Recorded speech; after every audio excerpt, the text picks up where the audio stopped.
एक लड़की जब छोटी थी तो अपनी माँ के साथ मेला जाती है घूमने के लिए। मेले में घूमते घूमते उस लड़की की नज़र पड़ जाती है ऐसी व्यक्ति पे जो टैटू बना रहा था और लोगों के हाथों पे और अलग अलग शरीर के हिस्सों पे अलग अलग आकृतियाँ बना रहा था।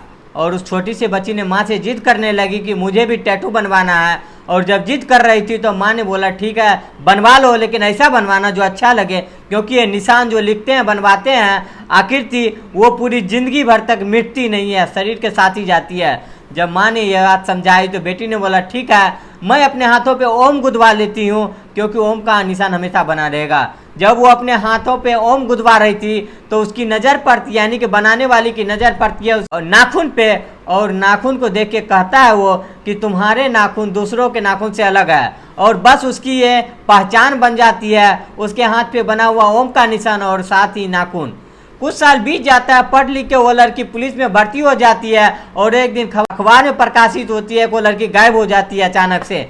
और उस लड़की को तमाम ढूंढने की कोशिश की जाती है, आखिरकार मिल तो जाती है लेकिन उसकी लाश मिलती है और उस लाश की पहचानने के लिए कोई आधार ही नहीं बन रहा था। माँ की नज़र जब पड़ता है उस बचपन में बनी ओम पे और साथ ही साथ उस उंगली पे, पुलिस इस आधार पे उसका खुलासा किया जाता है घटना को कि उस पुलिस हेड कांस्टेबल को किसने मारा। और जब कातिल का पता चलता है तो लोगों को यकीन नहीं हो रहा था कि आखिर कत्ल की ये वजह हो सकती है। दरअसल शादीशुदा उस महिला कांस्टेबल को एक लड़के से प्यार हो जाता है जो 7वीं फेल होता है, शराबी होता है और आवारा किस्म का लड़का होता है, ऐसा मीडिया रिपोर्ट के दावे कर रही है। जय हिंद जय भारत, मैं कौशल आपको जो मैं सच्ची घटना मैं सुनाने वाला हूँ। ये सच्ची घटना उत्तर प्रदेश के जिला मुरादाबाद का एक थाना लगता है कटघर, और कटघर थाना क्षेत्र का एक गांव लगता है देवापुर।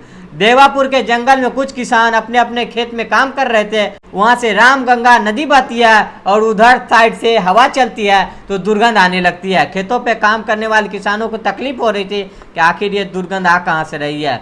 तभी एक किसान मौके पे जाके देखता क्या है कि सर कटी एक लाश है वहाँ पे, और उस लाश को देख के चीखें निकल जाती है। आसपास में काम करने वाले लोग सब आते हैं वहाँ पे देखने की कोशिश कर रहे थे। पुलिस को सूचना दी जाती है, जैसे ही पुलिस मौके पे पहुँचती है और उस सर कटी लाश को कब्जे में ले लेते हैं। और पुलिस की कोशिश थी कि इसका बाकी का हिस्सा सर है तो कहाँ है। ग्रामीणों की मदद से पुलिस ने भी कोशिश की, एक पॉलीथीन में एक लाश का और बाकी हिस्सा जो बचा था वो भी मिल जाती है।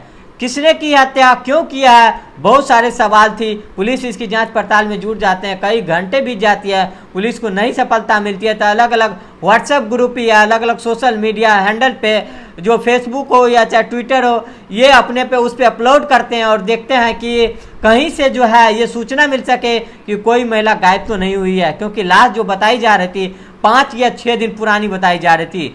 पुलिस को ये 17 अक्टूबर 2024 को ये दोपहर में लाश मिलती है। जब आखिरकार कहीं से संपर्क नहीं हो पाती तो पुलिस वालों ने इस मैसेज को आसपास जिलों में, आसपास के थानों में सर्कुलेट कर दिया जाता है, क्योंकि 1 से 30 से 35 साल की एक महिला है जिसकी लाश मिली है। आखिरकार पुलिस के पास कोई कांटेक्ट नहीं करता है। तभी रामपुर जिले के खुफिया विभाग में तैनात एक पुलिस कांस्टेबल जिसका नाम होता है सोनू कुमार, उन्हीं का एक साथी होता है जो ये दिखाते हैं कि इस तरह का फोटो है, लगातार सोशल मीडिया पे वायरल हो रहा है, तुम देख के बता सकते हो कि क्या ऐसा तो ना हो कि तुम्हारा ये फोटो जो है ये तुम्हारी बेबी का तो नहीं है। जैसे ही सोनू कुमार खुफिया विभाग में तैनात होते वो साफ इनकार कर देते हैं कि मेरी पत्नी का इस तरह से कोई इस तरह का फोटो नहीं है। दरअसल 15 अक्टूबर 2024 को रामपुर के खुफिया विभाग में तैनात एक सिविल लाइन में मुकदमा दर्ज कराया था कि उसकी बीवी अचानक से 15 अक्टूबर 2024 से अचानक से चली गई है। उसको हर जगह तलाश करने की कोशिश की है लेकिन वो नहीं मिलती है। पत्नी का नाम रिंकी सिंह होता है जो महिला थाने में जो है हेड कांस्टेबल के पद पे तैनात होते हैं। उस महिला के जो है कांस्टेबल होती है उसके नंबर को सर्विलांस पे लगाया जाता है, CDR निकाली जाती है, लेकिन तमाम कोशिश करने के बावजूद भी कोई सफलता नहीं मिलती है। दरअसल पुलिस ने उसके पति से पूछा तो पति ने साफ इनकार कर दिया कि मेरे पत्नी का ये लाश नहीं है और वो अच्छे से मैं उसे पहचान भी सकता हूँ। और इधर रिंकी सिंह गायब हो जाते हैं, घर वाले भी परेशान हो जाते हैं, मम्मी पापा सारे अपने बेटी को लेकर चिंतित थे। तो वो अपने दामाद से पूछा क्या कि मेरी बेटी का कोई अता पता चला कि नहीं। तो दामाद ने बोला, जो पुलिस वाला होता है वो बोलता है कि तुम्हारी बेटी 14 तारीख को रात को किसी वक्त घर से चली गई, मुझे पता नहीं कहाँ चली गई, मैं मुकदमा भी दर्ज करा दिया हूँ, पुलिस उसका तलाश कर रही है, इसीलिए पुलिस ही ढूंढ पाएगी कि वो गई तो कहाँ गई है। इसी बीच में पुलिस वालों ने उस महिला यानी कि रिंकी सिंह होती है उसकी माँ हरवती देवी से संपर्क किया। बोला कि मुझे एक लाश मिली है, पोस्टमार्टम हाउस में आ जाइए और आके देख लीजिए कि कहीं ना कहीं ये तो लाश तो नहीं है आपकी बेटी की। जैसे ही वो पहुंचती है वहाँ पे उस लाश की देखती है तो लाश पूरी तरह सड़ चुकी हुई थी, उसमें से बेहता दुर्गंध आ रही थी और साथ ही शरीर के अलग अलग हिस्से पूरे फूट के मोटा हो चुका था, जिसको चेहरे को पहचान पाना मुश्किल हो रहा था।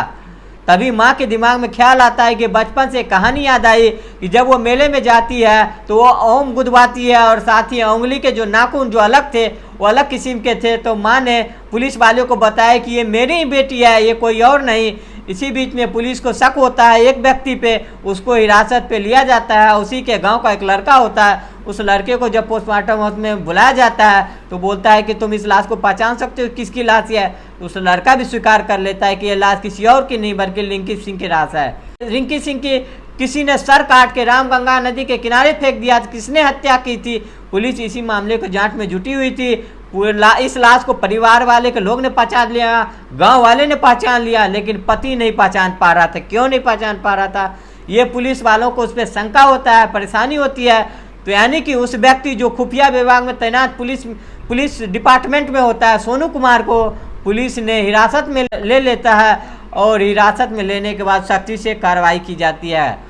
और जब ये कहानी सामने आती है तो उत्तर प्रदेश का एक जिला बिजनौर लगता है, बिजनौर का एक थाना लगता है चांदपुर, और चांदपुर का एक गांव लगता है रायपुर खादर। और वहाँ के रहने वाला सोनू कुमार वहाँ से 7 किलोमीटर दूर एक गांव लगता है दरबर, वहाँ थाना चांदपुर क्षेत्र का ही होता है। वहाँ के रहने वाली होती है रिंकी। दोनों पढ़ाई में होशियार होती है और 7 किलोमीटर दूर दोनों का गांव का फासला होता है। साल 2011 में उत्तर पुलिस में दोनों कांस्टेबल के पद पे नौकरी लग जाती है और एक साथ दोनों की तैनाती होती है। ट्रेनिंग के दौर में दोनों साथी अलग अलग होते हैं और जो उनकी मुलाकात होती है, दोनों को मुलाकात के दौरान दोनों की दोस्ती हो जाती है और कब प्यार में बदल जाता है और दोनों अपने अपने परिवार से बातचीत करता है कि हम दोनों शादी करना चाहते हैं। परिवार की सहमति से ये रिंकी सिंह जो महिला कांस्टेबल होता है और सोनू कुमार जो पुरुष कांस्टेबल होता है, इस दोनों की शादी करा दिया जाता है 2013 में। और वहाँ पे इनका दोनों का पोस्टिंग हो जाता है, अच्छा खा रही थी, कमा रही थी। इसी बीच में बच्चा पैदा हो जाता है और उसके बाद कुछ घर भी बनाया है और अपना खुशहाल जिंदगी जी रहा था। जैसे जैसे वक्त आगे बढ़ रहा था, खुशियाँ का दौर आगे बढ़ रहा था। साल 2022 में इसकी पोस्टिंग जो है जिला रामपुर में हो जाती है 2022 में और ये लक्ष्मी नगर में रहना शुरू कर देते हैं। लगभग 1 साल पहले 2023 की बात है। सोनू कुमार को ये पता चलता है एक दिन के गांव का एक लड़का है, जो लड़का शराब पीता है, जो आरावा किस्म का आदमी है, जो लगभग 7वीं फेल है। उस लड़के से उसकी बीवी प्यार करता है और दोनों एक दूसरे के साथ में अवैध संबंध है। उसने कई बार समझाने की भी कोशिश किया। मीडिया रिपोर्ट भी बताती है कि परिवार के लोगों यानी कि जो महिला कांस्टेबल होते हैं के पिता को और उसके माँ को ये सारी जानकारी थी और जानकारी होने के बावजूद भी जब घर वाले के लोग जब शिकायत दर्ज करते हैं तो रिंकी सिंह ने ढाल के साथ एक साथ खड़े हो जाते हैं, साफ साफ कह देते हैं कि इसके खिलाफ कोई कार्रवाई नहीं किया जाए। और ये वक्त आगे बढ़ता है। इसी बीच में उसका पति सोनू कुमार को ये पता चल जाता है कि सोनू कुमार भी इसको लेकर आश्चर्यचकित था, क्योंकि लड़की पढ़ी लिखी होती है और वो जो आवारा होता है जिसे वो प्यार करता है वो 7वीं फेल होता है। आखिर उसमें क्या समझ आता है, क्या पसंद आता है, वो भी समझाने की कोशिश करता है, लेकिन रिंकी सिंह अपनी हरकतों से बाज नहीं आता है। इसी बीच देखते देखते दोनों के बीच विवाद होने लगता है पति पत्नी में।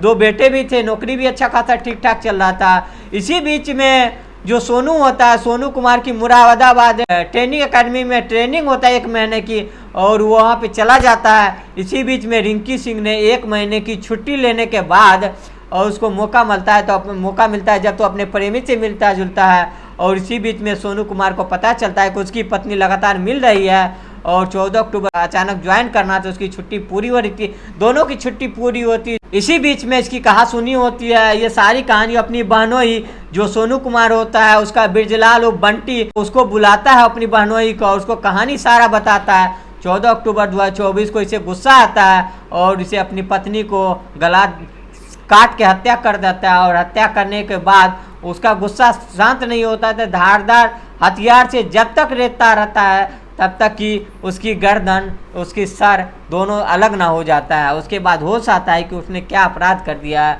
और उसके बाद अपनी बहनोई का सहारा लेके उसको कार में बैठा कर लाश को जो है गाड़ी में डालते हैं और वहाँ से लेके लगभग 30 किलोमीटर यानी कि लक्ष्मीनगर से 30 किलोमीटर दूर बाईपास से वहाँ पे एक रामगंगा नदी बहती है, वहीं पे जो है उसी जो पास में एक जंगल था वहाँ पे जाके वहाँ पे 14 अक्टूबर 2024 को वहाँ फेंकने गए थे और उन्होंने कोशिश की इस लाश को रामगंगा नदी में बहा देंगे और ये गंगा नदी में बह के दूर चली जाएगी और किसी को पता नहीं चलेगा।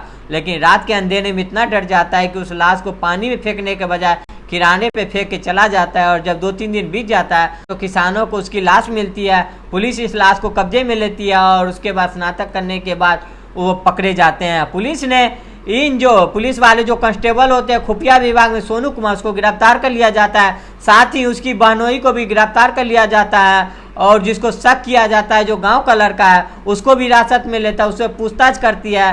हालांकि जो रिंकी सिंह के पिता जो हैं उसको पुलिस वाले जो चीख के बोला कि इसमें जो सारा दोष जो है इसमें गांव का लड़का जिसको प्रेम बाजार में जाल में फंसाया हुआ था उसका सारा दोष है, ये इसमें मेरे दामाद का कोई दोष नहीं है।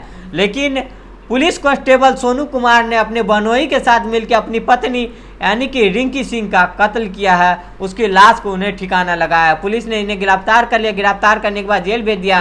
पुलिस की कोशिश है कि कम से कम समय में चार्जशीट लगाया जाए और चार्जशीट लगा जाने के बाद कोर्ट से सजा दिलवाई जाए। लेकिन इनके जो बच्चे होते हैं, एक का नाम आरिफ होता है और दूसरे का नाम अक्षित होता है और जिसका एक का एज 11 साल और एक का 9 साल होता है, उसका भविष्य कैसे संभलेगा, उसकी परवरिश कौन करेगा, इस तरह के सवाल खड़े हो जाते हैं। दोस्तों ये कहानी सुनाने से मुझे किसी को दिल दुखाना नहीं है बल्कि आपको सचेत करना है, जागरूक करना है।